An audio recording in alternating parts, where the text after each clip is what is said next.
네, 오늘의 핵심 시사 뉴스를 키워드로 알아봅니다. 김대호 박사의 오늘의 키워드 글로벌 이코노미 연구소장 김대호 박사님과 오늘도 함께합니다. 박사님 어서 오세요. 자, 오늘의 첫 번째 뉴스부터 확인해 보도록 하겠습니다.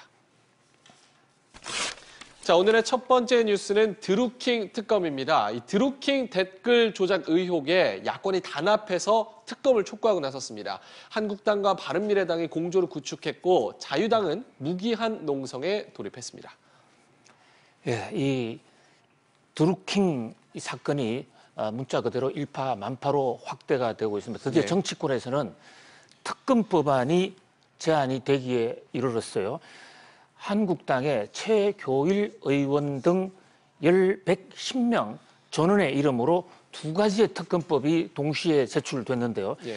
첫 번째는 민주당원 댓글 조작 사건 및 김경수 의원 연루 의혹에 관한 진상규명 특별검사 임명에 관한 법률안, 이게 하나가 상정이 됐고요.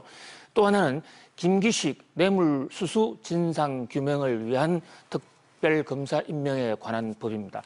우리나라의 특검법 제도가 사실 시행이 된 게 사실 역사가 상당히 일천합니다. 지금 건국 이후에 헌정사에 10번 정도밖에 안 되는데요.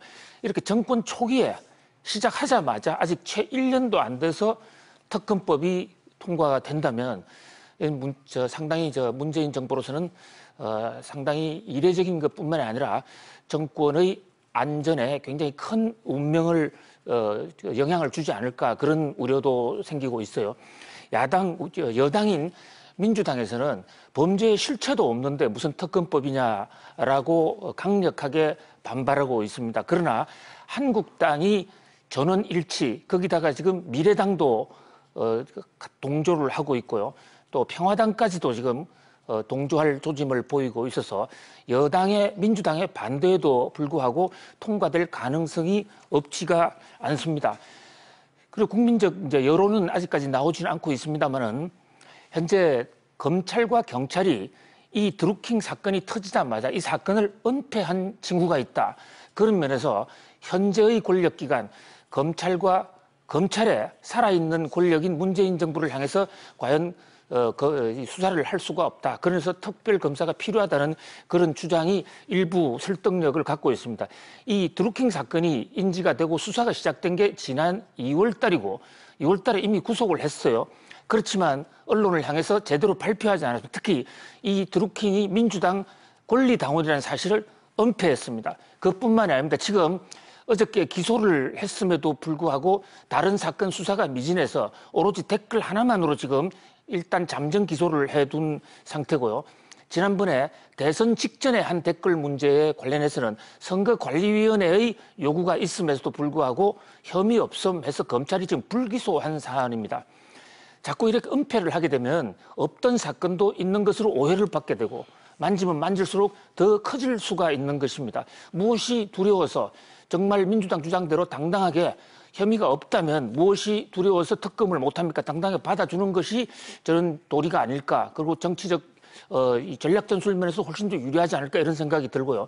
아울러서 한국당에서도 이 사건을 특검을 주장을 하고 있습니다만은 하면서도 동시에 나머지 정치 일정도 정상적으로 운행을 하는 것이 그것이 우리나라 국익에 더 부합되지 않는, 이런 남북 정상회담이라든지 헌법 개정 논의 또는 지방 선거 추경 논의도 같이 해가면서 정상적인 방법으로 법대로 처리하는 것이 옳다라는 그런 지적이 많습니다. 네, 개헌, 북핵 협상 등 여러 가지 숙제가 산적한 가운데 드루킹 사건에 대한 특검 도입 여부가 정치권의 새로운 쟁점으로 떠올랐습니다. 자, 오늘의 두 번째 뉴스 확인하시죠.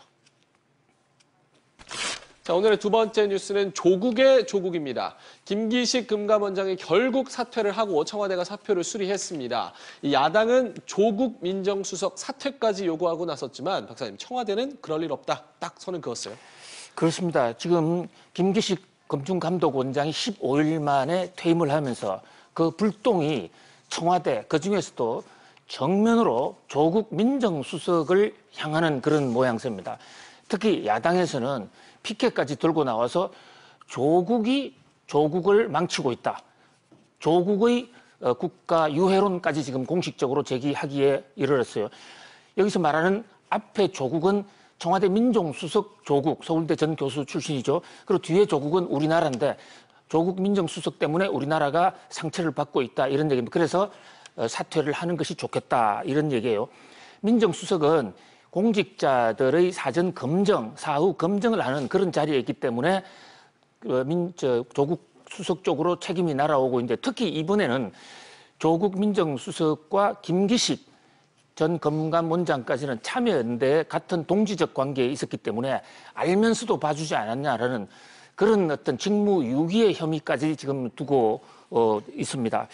그런 면에서 이 사건이 또 하나의 정치적 이슈로 지금 부각하고 있는 이런 모양새입니다. 이 김기식 금융감독원장 건에 관해서는 청와대가 전방위적으로 하자 없다. 그리고 하자가 있다면 물러날 테니까 한번 두고 보자 해서 선관위에 심사를 맡긴 것도 청와대입니다. 그럼 선관위에서 그런 결론이 나왔다 그러면 그에 대해서 최소한 사과 또는 국민의 양해를 구하는 게 있어야 될 텐데 청와대는 우리는 책임질 일 없다. 아무 일 없다. 그리고 일부 민주당 국회의원들은 선관위 결정이 잘못됐다라고까지 주장하고 있습니다. 결정이 잘못될 것 같으면 그럼 왜 선관위 왜 맡겼냐 하는 그런 볼멘 소리까지 나올 수 있는 형국이에요. 사람은 잘못할 수 있습니다.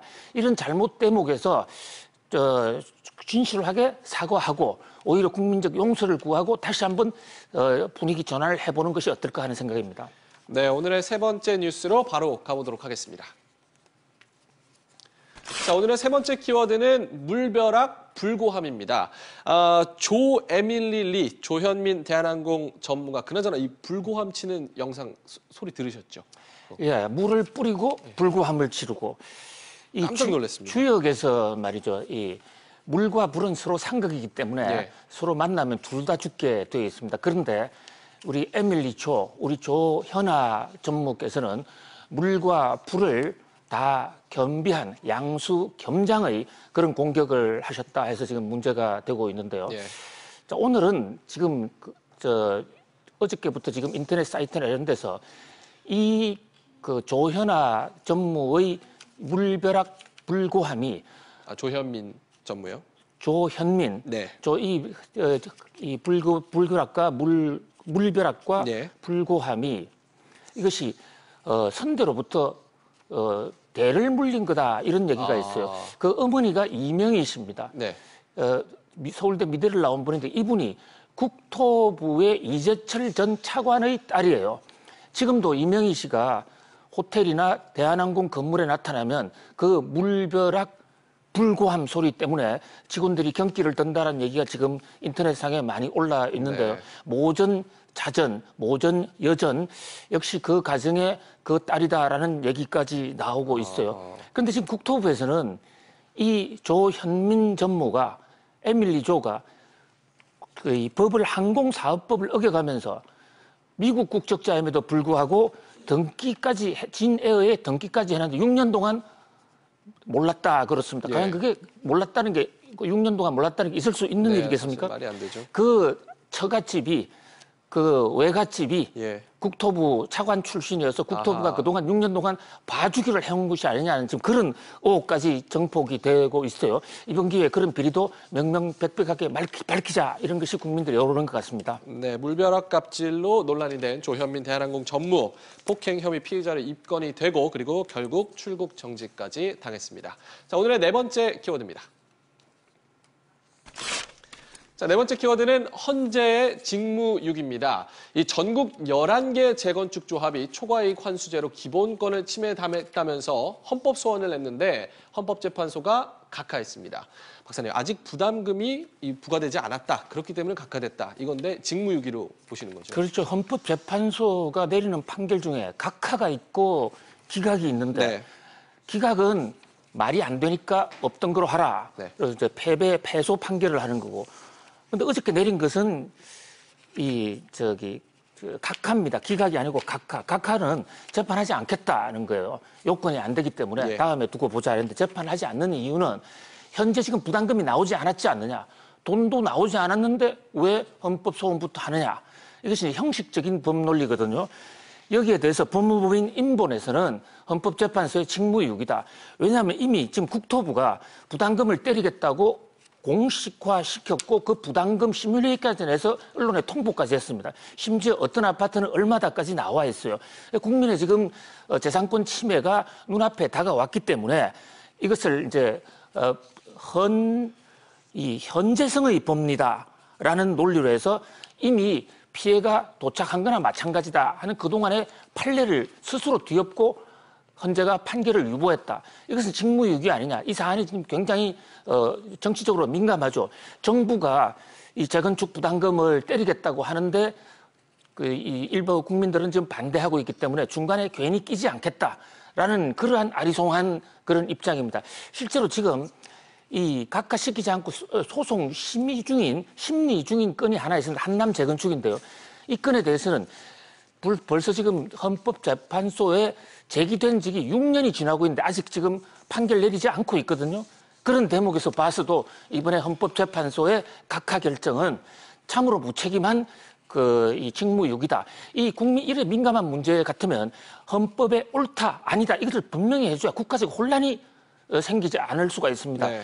정부에서도 그게 부담을 줄일 수 있는 방법이기 때문에 헌법재판소에 보다 책임 있는 그런 처신이 필요하다는 지적이 있습니다. 자, 오늘의 마지막 키워드 확인해 보도록 하겠습니다. 자, 오늘의 마지막 키워드는 환율 뉴스입니다. 이 트럼프 환율 전쟁인데요. 어제죠. 이 트럼프 대통령이 트위터를 통해서 미국이 계속 금리를 올리고 있는 상황에서 러시아와 중국이 자국 통화를 절하시키고 있다면서 용납할 수 없다고 밝혔습니다. 자, 무역 전쟁, 무력 전쟁, 이제는 환율 전쟁까지 정말 전쟁통입니다. 네, 트럼프 대통령이 트위터에서 그동안에 이 미사일 발사라든지 국제 안보, 국제 외교와 관련된 얘기를 참 많이 해왔는데 모처럼 경제 문제를 정조준해서 환율에 대해서 본인의 심정을 아주 강력하게 털어놨습니다. 네. 중국, 러시아 등을 향해서 날린 대포인데요. 중국이나 러시아는 미국이 기준금리 올리면서 슬금슬금 달러를 강세로 유도하고 있는데 이 틈을 이용해서 오히려 자기 나라 통화 약세를 위해서 수출을 불법적으로 늘리려고 하고 있다. 이를 가만두지 않겠다라고 선언을 했습니다.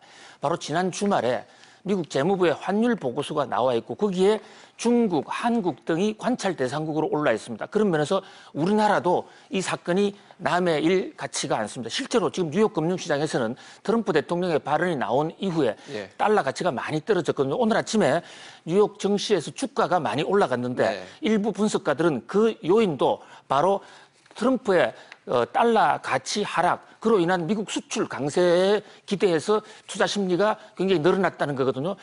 우리나라 어제 서울 외환시장에서도 환율 조정이 좀 있었습니다. 환율 문제는 지금부터 상당히 주목하고 봐야 될 우리 경제의 큰 변수가 아닌가 합니다. 네, 김 박사의 오늘의 키워드 5가지 알아봤습니다. 드루킹 특검, 조국의 조국, 물벼락, 불고함, 헌재의 직무유기, 그리고 트럼프의 환율 전쟁까지 알아봤습니다.